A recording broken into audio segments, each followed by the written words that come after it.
is up, family? Hey, welcome into another edition of Make Every Second Count Live with me, your host and international award-winning Make Every Second Count speaker, Jeff Marconette Jr.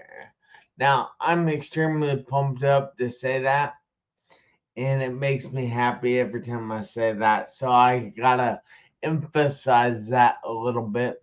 But so we ask you if you would please share this episode out. Invite all kinds of people to watch it because I know this is going to be powerful. Now, please keep the thumbs up, the hearts, the frowning faces, the cry faces, the angry faces up, and don't forget to keep the comments coming because we want to have a conversation instead of making just a presentation. Now, before we start, I want to say that we're actually in the midst of some technical difficulties at the moment, and the guest has been unable to get his webcam up and running as of now. And so we're we're gonna try this again. Yeah, be vibe. All right, let's see here. Dang, sorry about this, guys. Trying to take care of this at the moment and get him on here, and we'll figure this out one way or another. Technical difficulties are just that, difficulties, and they are made to be overcome. So we have no fear in them. We are just going to roll with it. But I need to tell you, first of all, that I am so excited to announce that I have just recently released two brand new ebooks. And the cool thing about it is they are absolutely free for you to download. The only thing you have to do is go to my website, which is www.jeffmarconetejr.com/members. Then you enter a little information, and the journals can be downloaded there on that page. Now, I have designed one for students 10 through 14 years of age. And the other one is designed for people over 15 years of age. And they're all on gratitude and teaching people that gratitude is really our superpower. You see, I believe that happiness exists inside of us. We don't have to look outside to gain that happiness. And people look so hard and so long for people to bring them that happiness. But the thing is, they are really the source of their own happiness. And it's not for somebody else to make you happy if you can't make yourself happy. Hey, Ben Bruce. So we're actually having some technical difficulties at the moment, and the guest is kind of having some technical difficulties at the moment, and his webcam will not work. So I am kind of rambling on here for a minute, but hold on here. Let me get this open. Oh, hi, Dad. It's good to see you on here tonight. I'm so happy that everybody could get on here tonight. And we have Ben Bruce in the comments saying hello, everyone. He is um, from Nigeria, Lagos, Nigeria, but he's actually in the Democratic Republic of Congo, I think, right now. I could be wrong about that. Pretty cool though. He gets to travel the world and, well, travel Africa. And then we have Adam Mark Robinson saying hello to Ben Bruce and myself, and I am doing fantastic, Adam. Good to see you tonight. So, if remember, I just wanted to remind you guys again, and I will put the link in the comments, but the link is www.jeffmarconette jr.com/members, and you guys can actually download either one of my new ebooks. The original Guide to Gratitude is intended for people 15 and older, and the it's called Guide to Gratitude, Your Superpower, and that is intended for preteens up to about 14 or 15 years of age. Now, those are really cool. All right, that's okay, Paul. Paul is having some issues, so he is not going to be getting on tonight. I'll be getting him on in the future. I'm sorry about this, guys, but I am going to be going over my story and a little bit of how everything has affected me. Now, I will say that when I don't know if you guys know, but when I was 17, I was in a severe life altering car accident. It took all my abilities away and it left me in a coma for 2.5 months. I spent 3.5 in the hospital. By many people saying I probably shouldn't be here right now, but I am, and I am using my mess as a message to help other people in the world. And excuse me, I know that the world is difficult and it's not easy to manage all the time. And I get that. I totally get that. But it is a lot easier to manage if you know how to use gratitude. Gratitude is one of the things that helped me through my journey up through rehab. Now, I'm still doing rehab 23 years later, and gratitude is one of those things that I think is pivotal to my journey. And I think it is pivotal to everyone's journey because it helps you see what you have instead of what you don't have. It helps you. Whoa, there's Paul. It helps you realize that you are gifted in many ways and you need to only focus on gratitude because your life can be so much more if you do focus on the good and you see the good. But first of all, I want to say welcome in, Paul. I'm so happy you could get those technical difficulties fixed. What was going on there? Yeah, I have no idea. I was messing around with the browser and Google Chrome. I finally got it to work. I apologize. No, it's fine.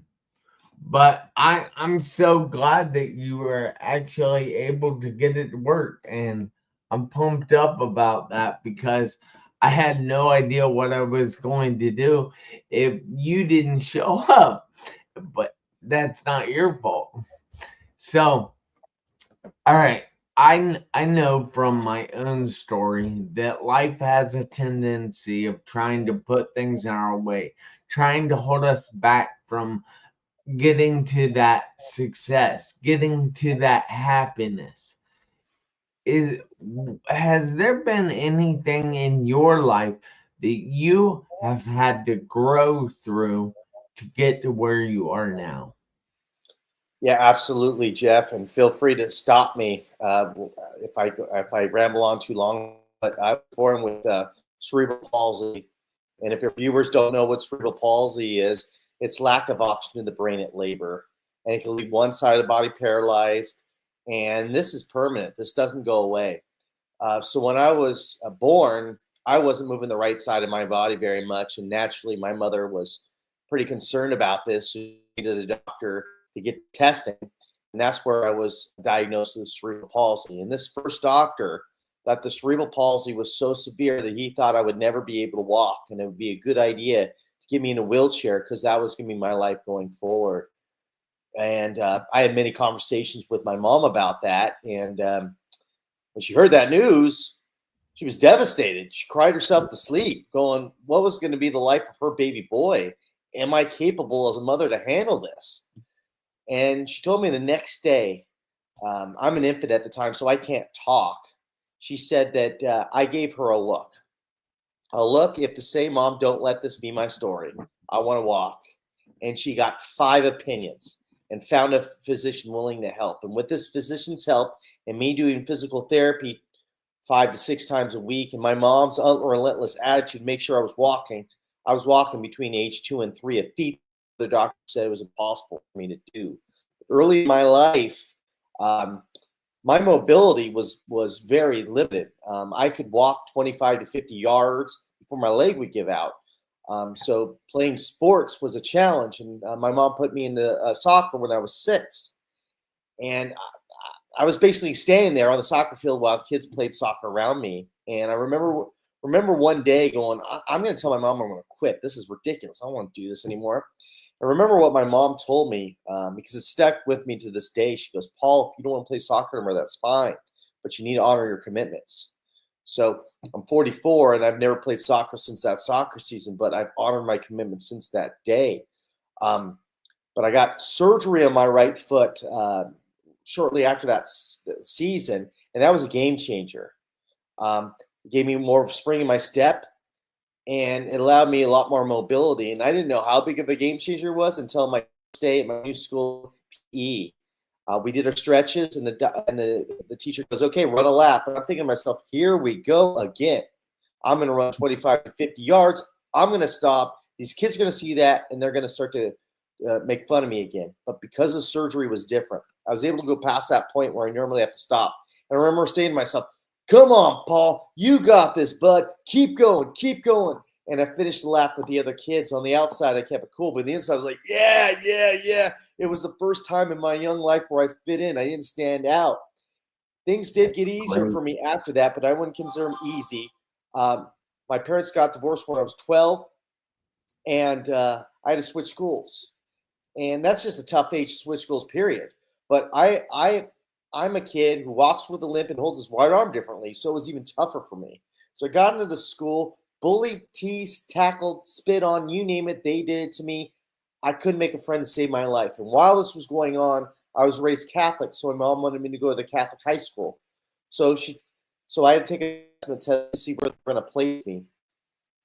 Well, I must have bombed that test because when I met with the principal and my mom, the principal tells the both of us that she's going to put me at the lowest level possible and she doesn't expect much from me. I don't seem like I'm going to be college material after one test. Now I'm going back to a school that nobody likes me. I feel like I'm stupid. I don't know what came over me, Jeff, but 8th grade, I was just sick and tired of feeling angry and sad all the time. I knew deep down those weren't my go-to emotions, but because of the environment I was in, those were the emotions that were coming up most of the time. And I thought, how could I change it? And at the time, I loved baseball, so I said, what if I try to make my varsity baseball team in high school? So I started playing fall ball, winter ball, spring ball. If I wasn't doing that, I was throwing a tennis ball against the wall. While I'm going through this, a coach comes up to me and goes, Paul, you play a lot of baseball. I just with this. Do you have any goals with this? And at the time, I didn't want to tell him I wanted to make my varsity baseball team. So I just said, no, I'm good. But he kept asking me that question. And then one day it just blurted out, I want to make my varsity baseball team. And I'm thinking, oh, crap. I just said that. He's going to laugh at me. It's going to be bad. But he didn't. He looked me straight in the eyes and he said, that's doable. I'm like, what? That's doable? He goes, that's 100% doable. But you have to have other people in your life keep you accountable. I'm like, what do you mean by that? He goes, after practice tomorrow, you're going to tgoing to tell the team that's your goal. I'm like, no. This is the first time that people start accepting me as a friend. If I tell them something silly like that, they're going to laugh at me and make fun of me again. He goes, Paul, there's going to be times in your journey where you're not going to feel it, and you're going to need the love of your teammates to push you when you're not feeling it. And you need to put it out in the universe. Everybody needs to know your goal. So reluctantly, I did. And I was shaken, and I told the team my goal, and they didn't laugh at me. Matter of fact, they clapped for me. And I know this now. I didn't know this when I was going through this, but I started gaining more confidence in myself. I had my shoulders back, my head up. And as a result of this new energy I was sending out, kids were sending a different energy back towards me. Instead of bullying and teasing me, they started rooting for me. So I started gaining friendships I didn't have before, and that's the win. But the cherry on top was I was able to make my varsity baseball team as a junior and a senior. In my senior year, I pitched a 3-hit shutout. They poured the Gatorade on me, and I felt so alive. I felt so good. But all through high school, I just pretty much mailed it in. I didn't do that well in school because in the back of my mind, I'm thinking, well, I'm not college material. Just do enough to stay eligible to play baseball and move on with yourself. So I thought, man, I made this goal. I didn't think it was going to make it happen, but I was able to do it. So why not set another goal for myself to say that I am college material? So I enrolled into a junior college because that was the only place that would accept me. I got myself a tutor, I got myself an English tutor, did everything necessary to increase my grade point average, and I took my barely a 2.0 all the way to 3.5, where I was able to transfer to a 4-year university and become college material. So that's my adversity, my friend. That is great. Now, so I know your thing is all about writing your own story. Now, how is it that you decided that you were going to take charge of your life and write your own story? Well, at that age, it was just something to ignore the noise. I really didn't think I was going to be able to do it. So I didn't really know what I was really doing until I accomplished it and go, wow, the power of belief in yourself, the power of putting in hard work, the power of not giving up, the power of persistency, sky is the limit. And then I just used those principles in every single part of my life from that point on, with college, with my career, and even now, even with my speaking and coaching career, I'm using it now. That is so good. But I have to ask, a lot of people when they come on this show talk about their support system. What was that baseball team? Was it a support system? Did they keep you accountable? Yeah, no question about it. I would say my that they were too. And I'll speak with that in a second. But my number one support system was my mom. I wouldn't be able to walk if it wasn't for my mom.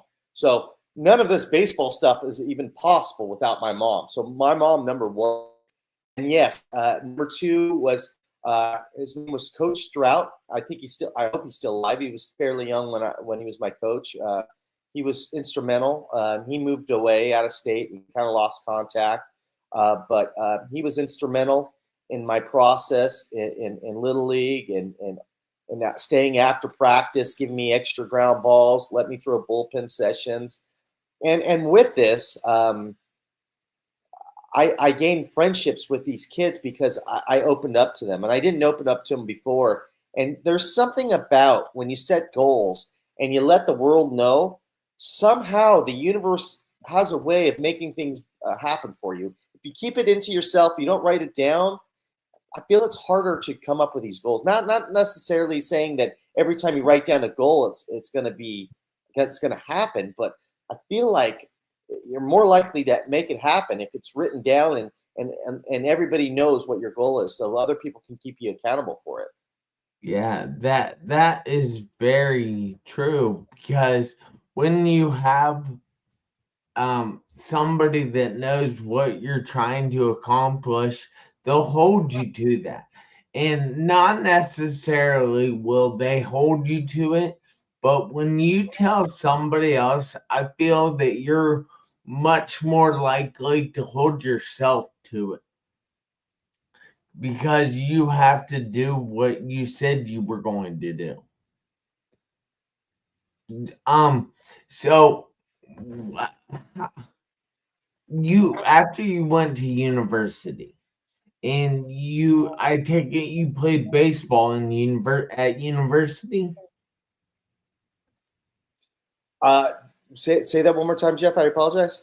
All right, so after you went to university or college or whatever you want to call it, did you play baseball there? I did. I did. I played a little bit at my junior college. I unfortunately didn't really play much. Just it's just a different level. Yeah. But I did give it a go. Matter of fact, I actually tried out for the Cal State Fullerton baseball team, and when I was going to school there, they actually won the World Series. And Wow. I had an opportunity to pitch against Kurt Suzuki, who was a Major League Baseball player, played for the Wow. Angels, he Yeah. played for the Oakland A's, he played for a lot of different teams.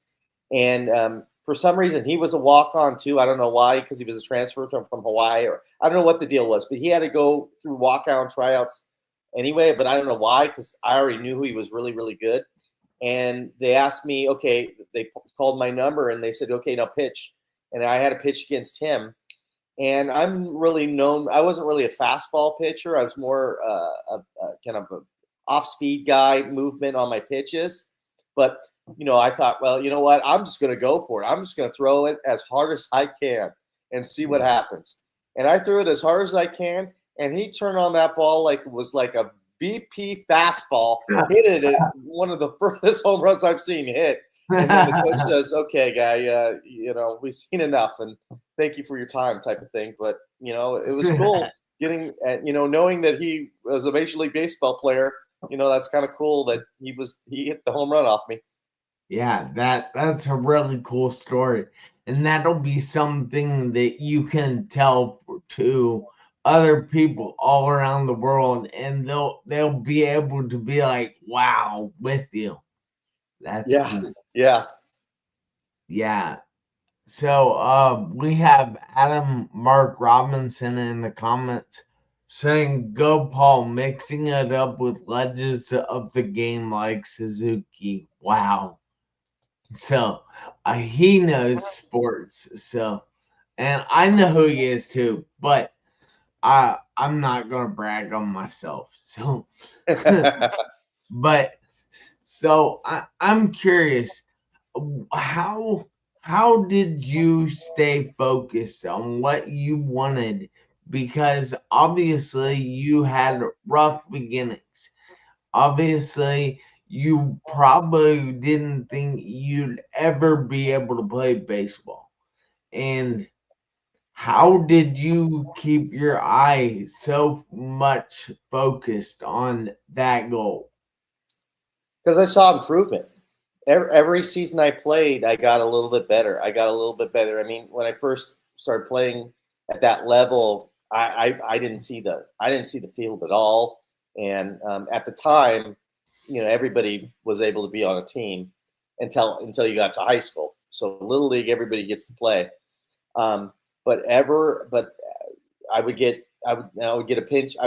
They allowed me to get a hit. It allowed me to go have an at bat. So I'd have an at bat, and if I didn't get it, I would hit a line drive, or they would put me in the pitch, and I was able to do decent at that. And then over time, I was able to pitch a couple innings, or I would get a few at bats, or things or people got sick, and I was able to fill in, and I was able to do okay. And then when I got into high school, um, then you have to kind of make the team, JV varsity, and my junior year, I was a late call up when when our team made the playoffs. I was able to be called up. Really didn't play my junior year, but I was on that team. And then my senior year, I'm a left-handed pitcher, and they need me to pitch some games. And like I said, I was able to throw a 3-hit shutout. So Wow. over time, I just got better and better, and it was just because I just was grinding. I saw the improvement, and I was obsessed with trying to get better and better. All right. So, would you say that a person should focus on their improvement? And how would you say a person that is going through a difficult time can get through that using your methods? Well, I think that the key is more than the result. It's the process of, right. I think you got to enjoy it. You got to enjoy what you're doing. I love, even if I didn't play, even if I didn't get any playing time, I love baseball. I love being out there with other kids and throwing the ball around. And even if it's better that you play, but I Yeah. still do it even if it was just practice, because I really enjoy just being out there. So I would say that if somebody has a goal, whatever that goal is, you gotta enjoy the process. If you hate the process, you hate it. Every step of the process you hate. It's gonna be very, very hard for you to accomplish that goal, because you're not gonna have the motivation, because you're like, I don't want to do this. I don't really like what I'm doing. But if you So, love the process or like the process, and I'm not saying that everything in the process is going to be fun, I'm not saying that, but the majority of it should be enjoyable, because why are you doing it? What's the yeah. if it's not really enjoyable, then I don't understand why that would be a goal of yours. So I would say that you want to really enjoy that process. Yeah. It would all right. So, I know that something like I was doing some research the other day on how a person can find their purpose. And it talked a lot about doing things they enjoy, doing things that set their soul on fire and made them want to do it even more. So was obviously something you wanted to do more of, but would you consider baseball your purpose at that time? No, no question about it. I lived to eat baseball at that time. Thought about baseball. Everything was baseball. So yeah, I really enjoyed it. I never really. I mean, there was days where I wasn't feeling it, but overall, I loved it. Yeah. So Adam is saying here in the comments that improvement takes time. People sometimes need to see it as a marathon rather than an instant success. Great lesson, Paul. You made your goal work and it thrived on it. So Thank you, that's Adam. pretty cool. And we want to thank you guys so much for commenting. And I'm sorry I haven't gotten to a lot of the comments tonight, but I don't know. I apologize. But if you guys have any questions, feel free to ask them. I'd be happy to get them answered for you.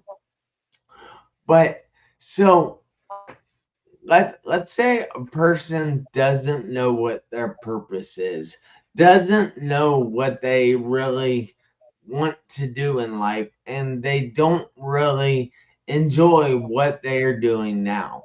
How can they find that stuff in order to write that story of their life? That's a great question. First off, I would say to that person, don't be so hard on yourself if you don't know your passion. There's a lot of people that don't know your passion. Not only that, you could have a passion and then your passion could change. I mean, obviously, my passion changed. My passion is not baseball anymore. I still watch baseball. I still enjoy baseball, but it's not my passion anymore.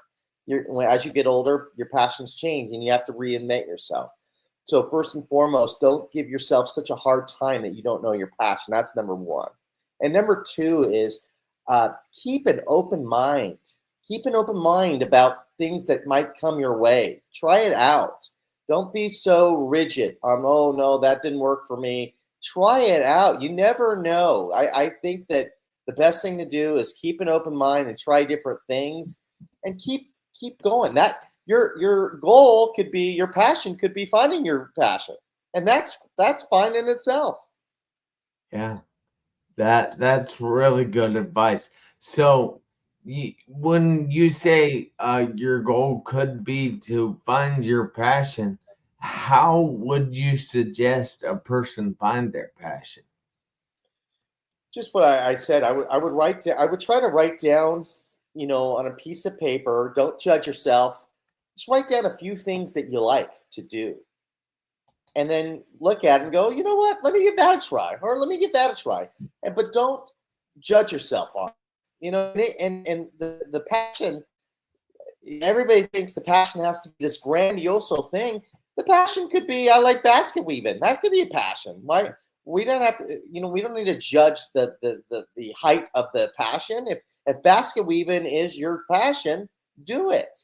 It doesn't have to be, you have to scale Mount Everest. If that's not something you want to do, that shouldn't be your passion. It should be coming from your heart.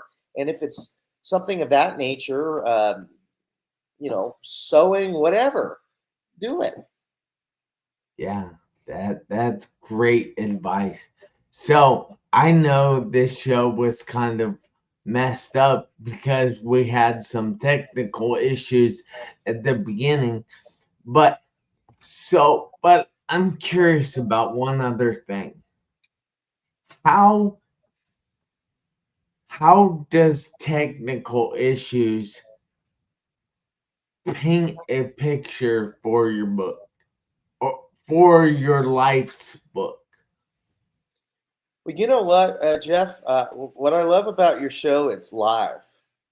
So there ain't no redos. You just got No. to go with it. You got to roll with the punches. And you did a fabulous job of rolling with the punches. I couldn't get on. Your guest couldn't get on, and you took over. And that's in life, right? Things don't always go to plan, and you kind of have to pivot. And that's what you did, Jeff. And because of that, you gave me time to find a way to get on the StreamYard, and that's life. We sometimes don't get it exactly how we want it, but sometimes makes it greater. So live events, live stuff like this make you alive, because there's no redo, there's no stop. I can't do this anymore. Redo it. You just gotta go with it. Yeah. That's actually why I like doing it live. But to jump into a new segment that I'm wanting to do on this show, when I remember to do it, I'll add that. What exactly does make every second count mean to you?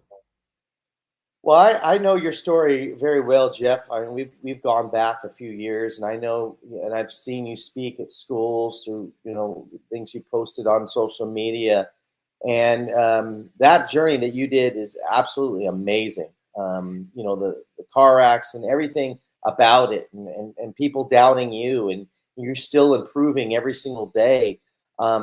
So I live off what you're saying. It make every single second count, because you were in a situation where you thought the seconds were done, but not so fast. Not for Jeff. Kept going. Kept moving They're forward. not for anybody. They're just, you gotta keep going. You can't give up in life. Now, we have a question here from Adam. He said, "What are your passions now apart from writing?" My passions now. That's a great question. My passions now is it. Well, I'll tell you this. I love taking time to just walk around my neighborhood and stopping and smelling the flowers, hearing the birds chirp. I live in Southern California, so I have pretty good weather all year round. And I don't want to take that for granted, because I know that, I know, Jeff, you're in Ohio, and I know that winters sometimes can get pretty cold, and it might be hard to walk all the time. And I'm able to do that most of the time, and I want to be grateful for that. That I'm able to do that. I'm not trying to rub that in, Jeff, but it's just something that I that I like to do. Is I like to take walks and just be present. I think that's so important. I think that a lot of times we start to chase. We keep chasing, we chase and we chase, and that pushes away our happiness. If we can sometimes just be present and be grateful for the things we have, that brings in more happiness to you, and right now in the present. Yeah, that's so good. I love that explanation. It's all about finding happiness in the moment right now, because this is the only moment that is guaranteed. I like that. But so I have to say thank you so much, Paul. I know it started off kind of wonky, but it got good and everything worked out. So I want to say thank you so much for fighting with your phone or webcam or whatever to get on. And I really appreciate that. But I need you and everybody out there watching to do me a favor this week, next week, and for the rest of your life. I need you guys to make every second count. Why? Because you never know when the seconds will run out on your one life. I'll see you guys back here next Tuesday, 7 p.m. Eastern Time. And until then, I want to say thank you again, Paul. Thank you to everybody out there, and you have a great week.